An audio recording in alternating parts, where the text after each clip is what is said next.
warahmatullahi wabarakatuh. Perkenalkan, nama saya Evi Fitriana. Saya adalah dosen pendidikan geografi di Universitas PGRI Palangkaraya. Pada kesempatan kali ini, saya akan menjelaskan tentang pelaksanaan Tridharma Perguruan Tinggi, yakni pada unsur pendidikan dan pengajaran. Mata kuliah yang saya ampu selama menjadi dosen, salah satunya adalah metode penelitian pendidikan geografi dengan bobot 3 SKS yang diberikan kepada mahasiswa semester 5. Mata kuliah metode penelitian pendidikan geografi ini merupakan mata kuliah yang mengkaji tentang konsep-konsep dasar metode penelitian yang ada di sekolah, khususnya tentang pendidikan geografi, seperti penelitian eksperimen dan penelitian tindakan kelas. Nah, di dalam mata kuliah ini, topik-topik yang dibahas seperti pengertian, jenis, karakteristik, dan perbedaan metode-metode penelitian pendidikan. Kemudian ada materi yang membahas tentang konsep dasar penelitian, permasalahan, perumusan masalah, tujuan, serta penentuan hipotesis suatu penelitian. Kemudian ada juga materi tentang perencanaan alternatif tindakan dalam PTK atau perencanaan eksperimen, prosedur pelaksanaan, observasi, dan analisis, serta refleksi tindakan dalam penelitian tindakan kelas maupun penelitian eksperimen, dan penyusunan proposal, serta laporan penelitian eksperimen maupun PTK. Dengan mempelajari mata kuliah ini, mahasiswa diharapkan mampu memahami tentang konsep penelitian pendidikan geografi, khususnya untuk penelitian eksperimen dan penelitian tindakan kelas, sehingga mahasiswa nantinya akan mampu menyusun perencanaan penelitian serta melaksanakannya dengan tepat pada saat menyusun tugas akhir. Dengan mengikuti perkuliahan pada mata kuliah metode penelitian pendidikan geografi ini, diharapkan mahasiswa akan dapat memiliki pengetahuan konseptual tentang konsep-konsep dasar dan prinsip penelitian pendidikan. Yang kedua, memiliki pengetahuan prosedural tentang merencanakan dan melaksanakan penelitian pendidikan. Dan yang ketiga, memiliki pengetahuan prosedural tentang cara-cara mengkomunikasikan hasil penelitian pendidikan melalui seminar ilmiah maupun konferensi tingkat nasional bahkan internasional. Untuk dapat mencapai kemampuan tersebut, mahasiswa akan memperoleh materi-materi yang akan dibahas secara online selama 14 kali pertemuan. Materi-materi yang dibahas antara lain, yang pertama, pendekatan ilmiah dalam penelitian pendidikan. Yang kedua, jenis-jenis penelitian pendidikan. Yang ketiga, merumuskan masalah dan tujuan penelitian pendidikan. Kemudian melakukan kajian kepustakaan dan merumuskan hipotesis. Menentukan populasi dan sampel. Menganalisis dan menginterpretasi hasil penelitian. Dan yang terakhir, menyusun proposal dan laporan penelitian. Adapun strategi yang saya gunakan dalam penyampaian materi perkuliahan, yang pertama adalah menyampaikannya menggunakan buku teks. Nah, mengapa saya menggunakan buku teks? Di dalam mata kuliah ini, setidaknya mahasiswa menggunakan 2 buku teks, yakni Educational Research karangan John W. Creswell dan Metode Penelitian Pendidikan karangan Profesor Dr. Sugiono. Dengan memiliki buku pedoman penelitian, setidaknya 2 tadi, mahasiswa akan dapat dengan mudah mengaplikasikannya dalam menyusun proposal dan laporan penelitian. Yang kedua adalah melakukan studi lapangan. Dalam mata kuliah ini, untuk dapat menyusun proposal penelitian, mahasiswa saya ajak langsung untuk mengamati kasus-kasus atau isu-isu terkini dalam lingkup pendidikan, khususnya dalam lingkup pendidikan geografi. Dengan cara ini, diharapkan mahasiswa akan lebih kritis dalam membuat topik-topik penelitian. Sedangkan teknik interaksi yang saya gunakan untuk berkomunikasi dengan mahasiswa pada saat perkuliahan antara lain, yang pertama, pertemuan langsung di dalam kelas, baik tatap muka ataupun tatap maya. Di dalam kelas, saya memotivasi mahasiswa untuk selalu berpartisipasi aktif dalam bertanya maupun berpendapat agar pembelajaran dapat berjalan dengan aktif, komunikatif, dan selalu dua arah. Sedangkan untuk memudahkan komunikasi, saya memanfaatkan media WhatsApp, yakni WhatsApp Group, sebagai sarana untuk melakukan diskusi baik di dalam kelas maupun di luar kelas. Google Classroom juga saya gunakan untuk berdiskusi dengan mahasiswa, memberikan umpan balik atas tugas-tugas yang mahasiswa kerjakan, dan juga untuk melakukan tanya jawab terkait materi-materi yang saya share di Google Classroom pada saat perkuliahan. Nah, setiap pertemuan pertama, saya selalu menyampaikan kontrak perkuliahan yang memuat tentang sistem penilaian yang saya terapkan dan bobot penilaian, sehingga mahasiswa dapat mengetahui lebih awal. Mahasiswa juga dapat mengatur strategi agar mereka memperoleh nilai yang memuaskan sesuai dengan targetnya masing-masing. Nah, di dalam kontrak perkuliahan, saya juga memberikan skema penilaian yang saya terapkan kepada mahasiswa yang terdiri dari partisipasi aktif sebanyak 10%, tugas mandiri dan tugas kelompok sebanyak 15%, mid test dengan bobot 25%, dan final test berupa penyusunan proposal sebanyak 50% bobotnya. Nah, selanjutnya saya akan memberikan cuplikan proses pembelajaran saya di kelas tatap maya pada perkuliahan metode penelitian pendidikan menggunakan Zoom Meeting. Nah, pagi ini saya akan memberikan materi tentang metode penelitian pendidikan, khususnya jenis-jenis penelitian pendidikan. Jadi, saya akan share screen.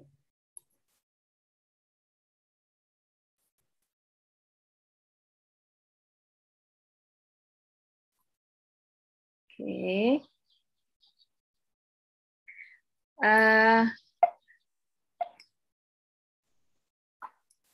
Pada mata kuliah ini, apa sih penelitian pendidikan itu? Teman-teman sudah pernah mendengar apa sih penelitian pendidikan? Nah, penelitian pendidikan di sini merupakan kegiatan yang sistematis untuk mencari jawaban yang benar atau mendekati kebenaran tentang permasalahan pendidikan berdasarkan penalaran yang logis dan rasional serta didukung oleh fakta yang empiris.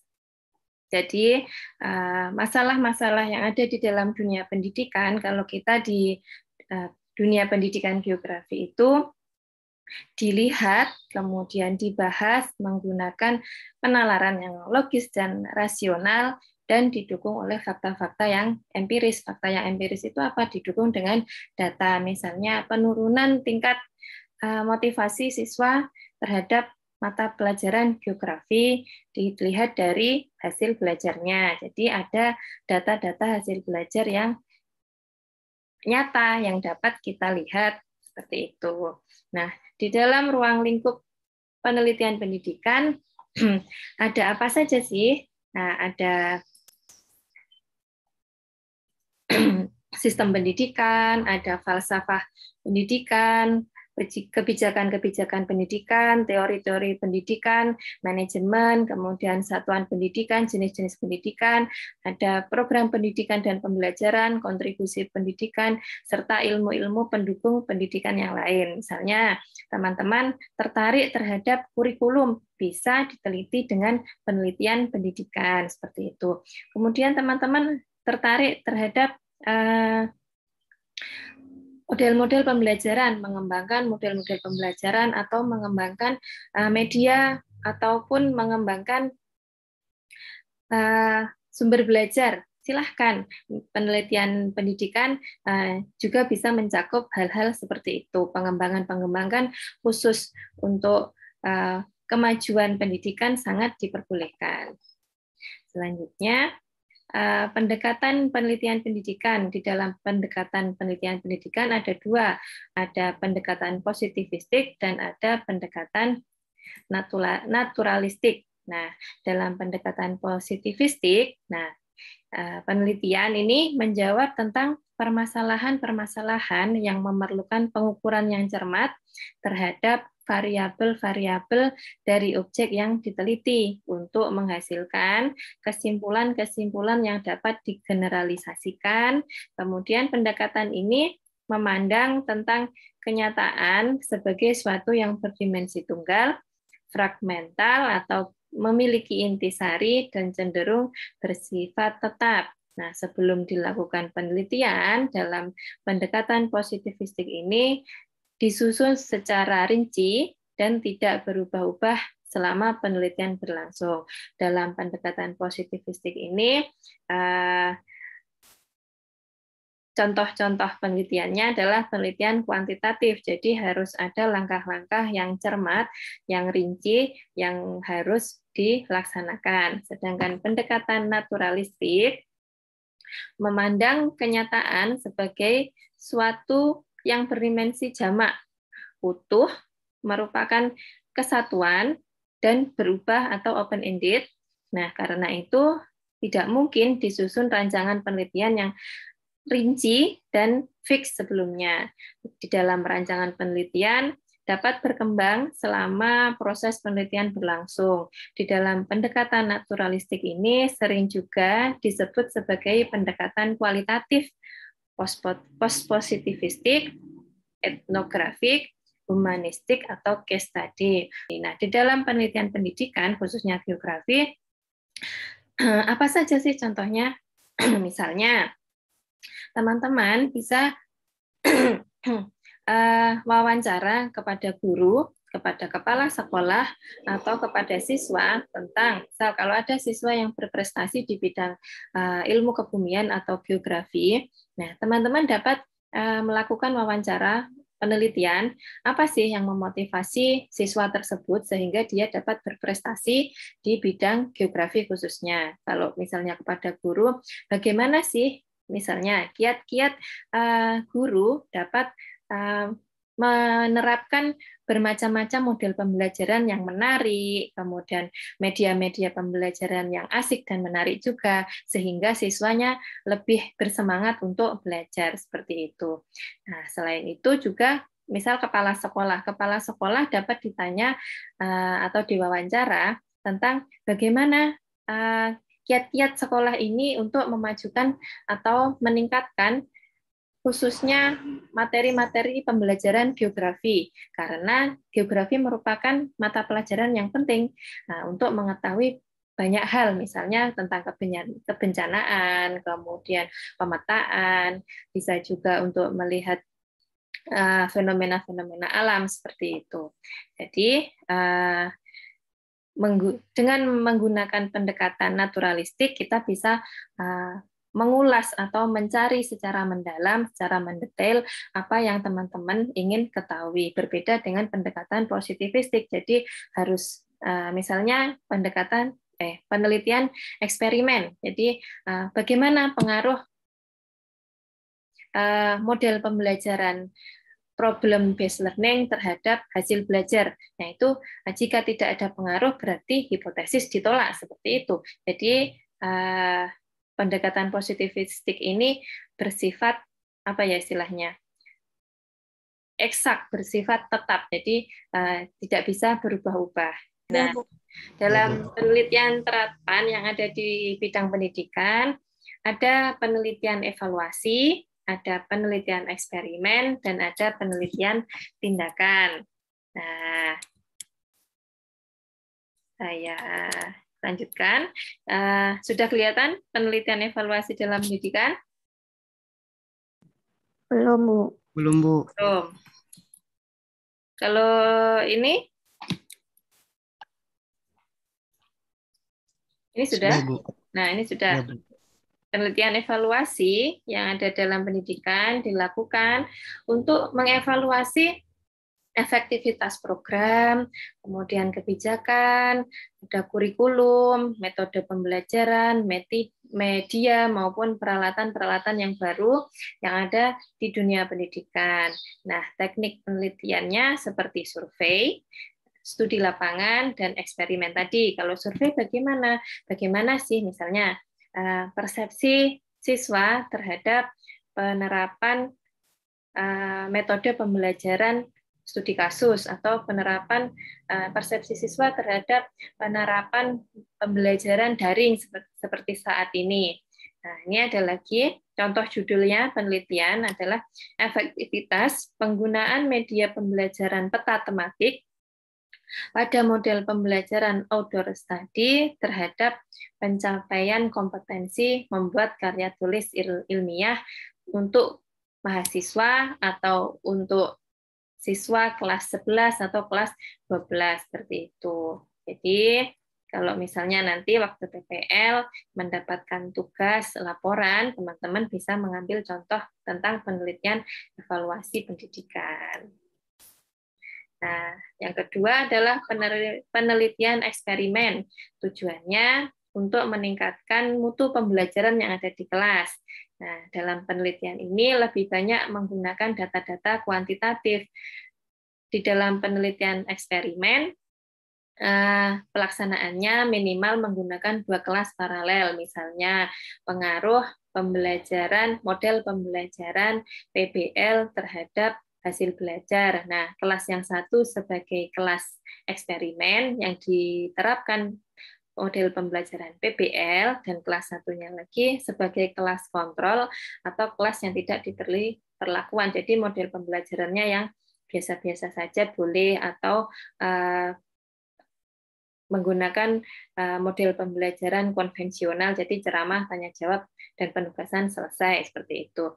Nah, di dalam penelitian eksperimen ini ada juga yang bisa dilakukan di laboratorium dengan subjek benda mati atau kehidupan nyata dengan subjek benda hidup, seperti kalau biologi ya, biologi itu pemberian perlakuan terhadap tikus. Nah, kalau di geografi apa? Misalnya di laboratorium, jadi misal pemberian larutan-larutan tertentu kepada batuan-batuan terhadap tingkat porositasnya, kemudian terhadap tingkat pelapukannya, itu bisa teman-teman lakukan eksperimen di laboratorium. Nah, eksperimen yang ada di laboratorium ini kita namakan sebagai eksperimen murni. Nah, sedangkan dalam kehidupan nyata atau di dalam dunia pendidikan di kelas disebut sebagai kuasi eksperimen atau eksperimen semu. Gitu. Jadi ini contohnya pengaruh penggunaan metode pembelajaran demonstrasi terhadap pencapaian kompetensi pembuatan peta tematik misalnya. Nah, itu bisa kita membuat kelas eksperimen dan membuat kelas kontrol. Kelas eksperimen misalnya kelas 10 A, B, nah kelas kontrolnya 10 C dan D, tentang bagaimana cara membuat peta. Sama-sama kompetensinya membuat peta, tetapi metodenya yang berbeda. Nanti hasilnya seperti apa? Itu lebih cepat yang mana, lebih bagus yang mana, bisa kita lihat dengan menerapkan penelitian eksperimen. Selanjutnya,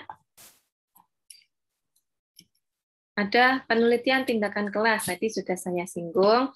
Nah, penelitian tindakan kelas ini dilakukan learning by doing. Jadi, pada saat teman-teman nanti menjadi guru, atau pada saat teman-teman nanti melakukan PPL, PTK ini diterapkan di kelas oleh seorang guru, atau bersama dengan guru. Nah, syaratnya apa? Yang pertama, harus terlihat sebagai upaya untuk meningkatkan mutu pembelajaran. Jadi, jika tidak ada masalah di kelas, ya tidak bisa melakukan PTK. Jadi, misal ada masalah di kelas, siswanya tidak begitu aktif pada saat pembelajaran. Nah, perlu ada metode atau model pembelajaran yang bersifat untuk meningkatkan keaktifan seperti itu. Jadi dipilihlah guru bersama teman-teman PPL memikirkan cara atau bagaimana menerapkan model-model pembelajaran yang dapat meningkatkan keaktifan. Yang kedua, tindakan tersebut harus dilihat dalam unjuk kerja siswa secara konkret dapat diamati oleh peneliti. Jadi, misal teman-teman sebagai penelitinya, guru sebagai subjek yang melakukan PTK. Jadi, teman-teman bisa mengamati, guru juga dapat melaksanakan perencanaan pada saat PTK gitu. Yang ketiga, guru harus melakukan sendiri dan melakukannya dengan benar. Jadi dalam PTK ini tidak ada kerjasama, maksudnya dalam mengajar guru ya guru satu saja, tetapi ada observer di belakang kelas atau di luar kelas mengamati bagaimana guru melakukan rancangan atau rencana pembelajaran pada saat diterapkan penelitian tindakan kelas. Nah, kemudian yang keempat, PTK ini dilakukan pada kondisi natural dan holistik. Jadi, apa adanya kelas, tidak dibuat-buat.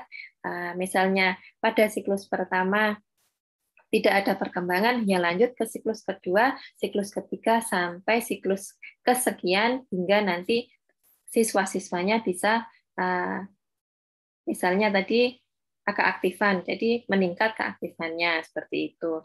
Yang kelima, tindakannya berupa modifikasi atau penyempurnaan dari tindakan-tindakan yang pernah dilakukan.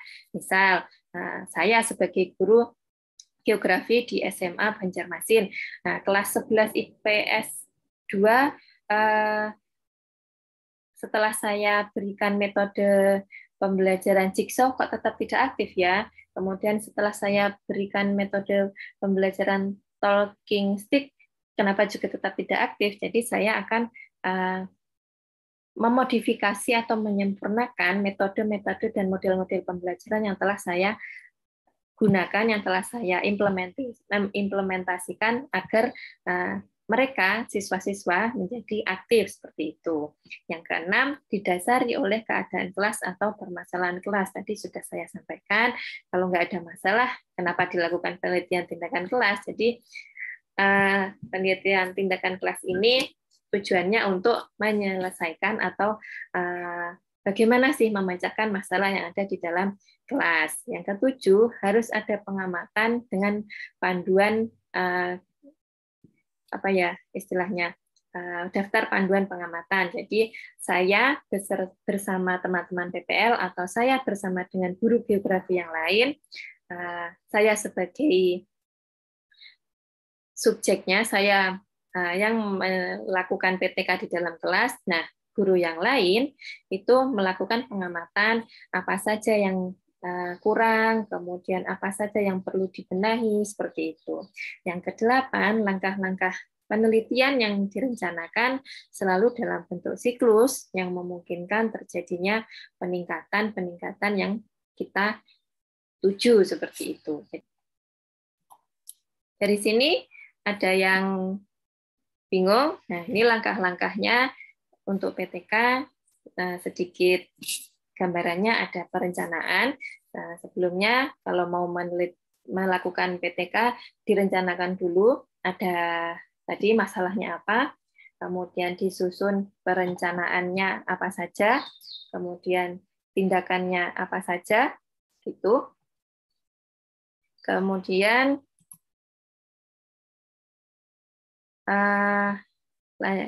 apa tadi?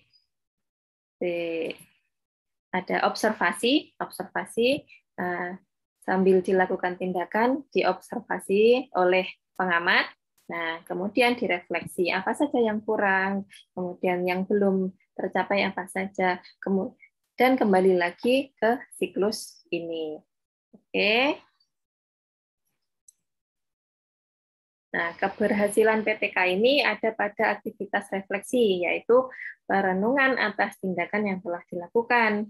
Dalam proses refleksi ini, semua masukan dikumpulkan, baik dari peneliti maupun semua pihak yang terlibat di dalam penelitian. Jadi, kalau refleksinya benar-benar dilaksanakan, hasil refleksinya dilaksanakan, nah PTK dapat dipastikan akan berhasil seperti itu. Oke, sampai di sini sedikit penjelasan dari saya tentang jenis-jenis penelitian pendidikan. Mungkin ada yang mau ditanyakan dari teman-teman. Silahkan. Atau ada yang bingung?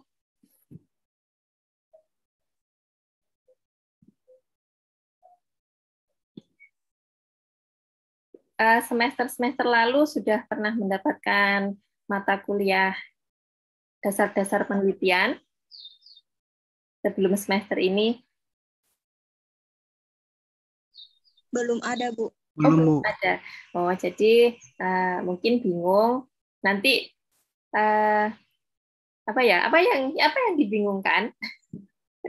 Kalau untuk membuat makalah sudah toh, membuat artikel sudah kan? Nah, penelitian pendidikan itu ya mirip-mirip, tetapi teman-teman lebih ke lapangannya, lebih mengamati apa sih fenomena-fenomena yang ada di lapangan, masalah-masalah apa yang ada di lapangan, khususnya di bidang pendidikan. Misalnya kalau geografi, media pembelajaran, kemudian model, selain model bisa kurikulumnya efektif apa tidak, bisa teman-teman tanya kepada guru untuk penelitian kualitatif, persepsi guru terhadap kurikulum darurat pada saat ini, khususnya pada mata pelajaran geografi, persepsinya bagaimana, kemudian atau persepsi siswa terhadap model pembelajaran daring saat ini atau model pembelajaran blended learning saat ini. Jadi teman-teman bisa membuat daftar wawancara kepada siswa-siswa SMA kelas 10, 11, 12 untuk dilakukan penelitian gitu. Nah, mungkin ada yang mau ditanyakan?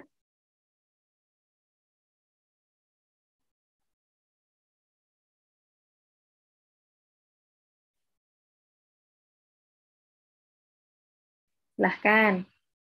Tidak perlu malu-malu.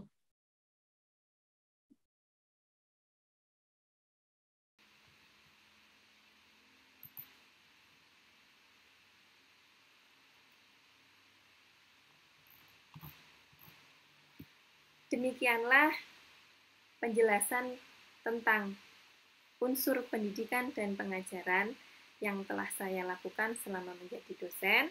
Terima kasih. Semoga bermanfaat. Wassalamualaikum warahmatullahi wabarakatuh.